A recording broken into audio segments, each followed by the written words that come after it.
U kunda Alloh taoloning oldiga bandalar yakkama-yakka hisob-kitobga keladi. Mo'minni Alloh taolo olib keladi. Bandasining ustiga bir hijobni yopib qo'yadi. Hech kim ko'rmasligi uchun. Alloh taolo boyagi bandani noma'yomonini o'qidi.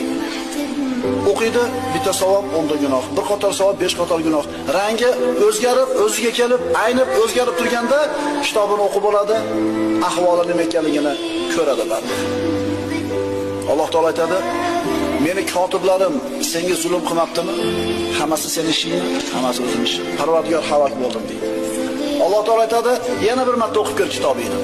Ochib qarasa, bironta xato qoldirmasa Alloh taolo hamma noma'yomolni savobdan iborat qilib qo'yadi. Shunda hijob ko'tariladi.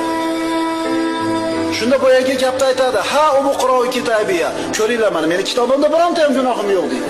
Vaholanki bor edi. Alloh taolo aytadi: "Ey bandam, dunyoda seni ayblaringni bekitganmanmi? Dunyoda bekitganimdan keyin bu yerda fosh qilmayman. Bugun bu yerda gunohlarni kechiraman. Kitobingni yana bir marta o'qi" deydi.